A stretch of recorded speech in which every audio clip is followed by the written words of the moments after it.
تاریخ اسلام کے سب سے متنازع کردار یزید بن معاویہ کی پیدائش 23 جولائی 645 عیسوی کو بنو قلب کے قبیلے سے تعلق رکھنے والی ایک خاتون میسون بنت بخت القلبیہ کے بدن سے ہوئی۔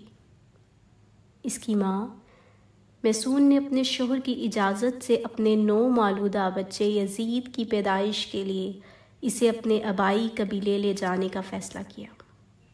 چونکہ یہ قبیلہ نیا دائرہ اسلام میں داخل ہوا تھا اور اس سے قبل بڑی حد تک عیسائیت کا پیروکار تھا، اس لیے ان کے رہن سہن اور سماجی ڈھانچے میں ابھی تک سابقہ عیسائی رسوم و رواج اور طور طریقوں کی گہری چھاپ باقی۔ مدینہ اور دمشق کے اسلامی مراکز اور علمی ماحول کے برعکس اس صحرائی اور قدرے غیر اسلامی ماحول میں پرورش پانے کے باعث یزید کی شخصیت پر ان تمام اثرات کا نمایاں ہونا ایک فطری امر تھا۔ لہو لعب اور دنیاوی مشاغل میں حد سے زیادہ دلچسپی رکھتا تھا۔ بندروں کو پالنا، انہیں قیمتی لباس پہنا کر ان سے کھیلنا، شراب نوشی کی محفلیں سجانا اور شطرنج جیسے کھیل اس کی روزمرہ کی مصروفیت کے وہ اجاگر پہلو تھے جو مسلمانوں کی قیادت کرنے جیسے عظیم اور مقدس منصب کے لیے یکسر ناموزوں اور ناقابل تصور سمجھے جاتے تھے۔ اسلامی تاریخ میں موروثی بادشاہت کے قیام کی شدید مخالفت کے باوجود یزید 60 ہجری میں اپنے والد کے بعد تخت پر قابض ہو گیا۔ حکومت کا اختیار اور طاقت ملتے ہی یزید نے اپنا پہلا اور سب سے اہم شاہی فرمان مدینہ منورہ میں موجود اپنے گورنر ولید بن عتبہ کو ارسال کیا۔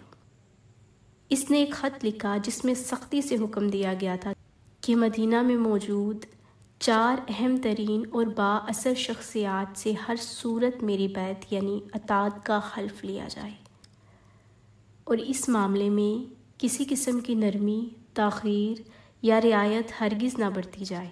وہ 4 شخصیات یہ تھیں: عبداللہ بن زبیر، عبد الرحمن بکر، عبداللہ بن عمر اور سب سے بڑھ کر نواسہ رسول صلی اللہ علیہ وآلہ وسلم جگر گوشہ بطول سیدنا امام حسین رضی اللہ تعالیٰ عنہ۔ یزید کا یہ حکم دراصل تاریخ اسلام کے ایک انتہائی دردناک اور سیاہ باب کا دباچہ ثابت ہوا جس نے اس امت مسلمہ کو ایک ایسے بحران میں مبتلا کر دیا جس کے اثرات آج تک محسوس کیے جاتے ہیں۔ یزید نے مدینے کے گورنر کو دوسرا خط لکھا تو گورنر مدینہ حضرت امام حسین رضی اللہ تعالیٰ عنہ کے پاس حاضر ہوا اور بتایا کہ یزید نے مجھے آپ سے زبردستی بیعت لینے کا کہا ہے۔ جب عالی مقام نے دیکھا کہ مدینے میں قتل و غارت اور فساد برپا ہو سکتا ہے تو آپ نے اپنے خاندان اور کچھ اصحاب کے ساتھ آپ پہلے مکہ گئے اور پھر کوفہ روانہ ہو گئے، لیکن 18,000 کوفیوں نے حضرت امام حسین رضی اللہ تعالیٰ عنہ کی بیعت توڑ دی۔ عبید اللہ ابن زیاد کے حکم سے شمر اور عمر بن سعد نے کربلا پر لشکر کشی کی۔ نواسہ رسول صلی اللہ علیہ وآلہ وسلم اور ان کے 72 جانثاروں کو 3 دن تک پیاسا رکھ کر شہید کر دیا گیا۔ تاریخ کربلا ایک ایسی دردناک داستان ہے کہ بہت سے تاریخ دانوں نے اسے لکھتے لکھتے خون کے آنسو بہائے۔ ایسا ظلم کیا گیا کہ جس کی کوئی مثال نہیں ملتی۔ بچے، بوڑھے، جوان، یہاں تک کہ عورتوں کو بھی قیدی بنایا گیا۔ عورتیں بھی کوئی عام نہیں تھیں۔ نبی جو وجہ کائنات ہیں یہ انہی کی نواسیاں تھیں۔ اللہ اکبر۔ پھر یزید کے دربار میں امام حسین رضی اللہ تعالیٰ عنہ کا سر مبارک پیش کیا گیا تو اس نے آپ رضی اللہ تعالیٰ عنہ کے سر مبارک کی بھی توہین کی اور کچھ ایسے اشعار پڑھے کہ بعض تاریخ دان تو یزید کو فاسق، فاجر ہونے کے ساتھ ساتھ کافر بھی قرار دیتے ہیں۔ آخر کیا وجہ تھی کہ یزید نے عبید اللہ ابن زیاد، شمر اور عمر بن سعد کو اہل بیت کو شہید کرنے کی سزا کیوں نہ دی؟ کیوں واقعہ کربلا کے بعد بھی یزید کی موت تک عبید اللہ ابن زیاد کوفہ اور بصرہ پر یزید کی طرف سے حکمران رہا؟ ایسے واقعات کے باوجود بھی ابن زیاد جیسا شخص اپنی مسند پر براجمان رکھنے کی وجہ یزید کے پاس آخر کیا تھی؟ اب 63 ہجری میں مدینہ کے لوگ یزید کی بیعت توڑ دیتے ہیں تو یزید کی فوج مدینے پر حملہ جس سے یہ واقعہ پیش آتا ہے کہ جس میں 80 صحابہ کرام، مہاجرین اور انصار میں سے 700 تابعین اور اس کے علاوہ 10,000 مسلمانوں کو بے دردی سے مدینے میں شہید کیا جاتا ہے۔ نعوذ باللہ۔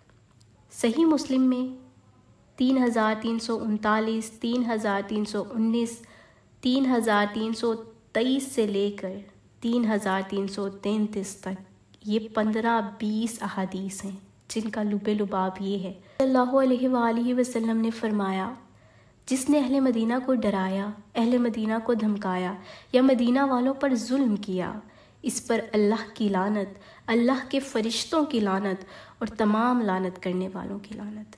لیکن یہ یہاں پر ہی نہ رکا اور مدینہ کے بعد مکہ پر بھی حملہ کیا گیا اور خانہ کعبہ کی عمارت پر بھی سنگ باری کی گئی۔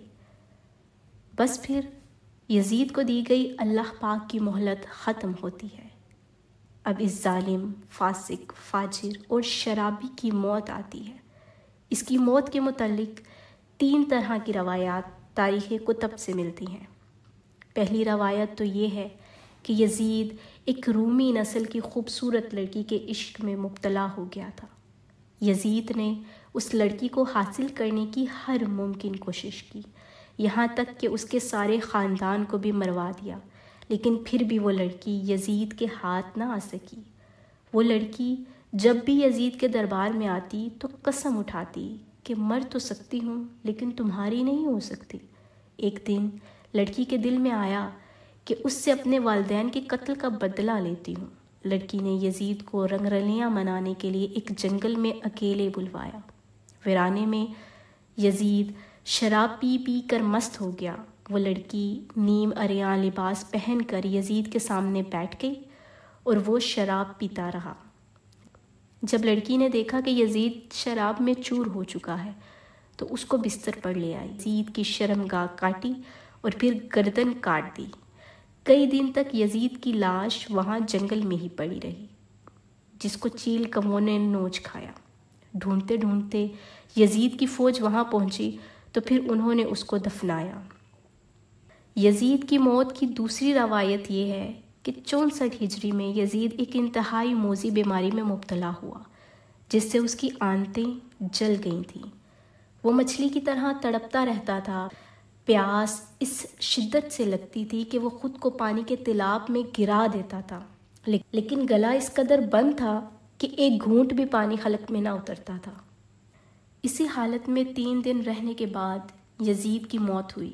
یزید کی موت کی تیسری روایت یہ ہے کہ چونکہ یزید بندر پالنے کا شوقین تھا، اسی شوق نے اس کی جان لی۔ ایک دن یزید نے ایک بندر کو وحشی خچر پر بٹھایا اور خود اس کے پیچھے گھوڑا دوڑانے لگا۔ جنگل میں پہنچ کر گھوڑے نے نواسہ رسول صلی اللہ علیہ وآلہ وسلم کے قاتل کو اپنی پیٹھ سے گرا دیا اور یزید کا پاؤں گھوڑے کے رکاب میں پھنس گیا۔ وہ گھوڑا دوڑتا رہا اور یزید زمین پر گرتے گرتے اس کا سر ایک پتھر پہ جا ٹکرایا، لیکن وہ گھوڑا نہ رکا، یہاں تک کہ اس کا پورا جسم پامال ہونے لگا۔ یزید کی فوج نے جب یزید کی لاش کو دیکھا تو وہ کہنے لگے، حسین ابن علی کے خون کی یہی سزا ہے۔ یزید صرف 3 برس 6 ماہ تخت شرارت و خباثت کر کے 14 ربیع الاول 64 ہجری کو شام ملک کے شہر خمس کے علاقے حوارین میں 39 سال کی عمر میں مر گیا۔ آج بھی اس ملعون کی قبر دمشق میں نشان عبرت ہے۔ اللہ پاک ہم سب کو صحیح معنوں میں اور دکھاوے سے پاک نبی پاک صلی اللہ علیہ وآلہ وسلم اور ان کی آل سے محبت عطا فرمائے۔ ہم بھی نبی آخری الزماں حضرت محمد صلی اللہ علیہ وآلہ وسلم اور اہل بیت پر اپنی جان، مال اور عزت قربان کرنے والوں میں شامل ہو جائیں۔ اے اللہ پاک ہماری دعائیں قبول فرما لے، آمین۔ کمنٹ سیکشن میں یزید پر لعنت بھیج کر آمین لکھنا مت بھولیے گا۔ جزاک اللہ۔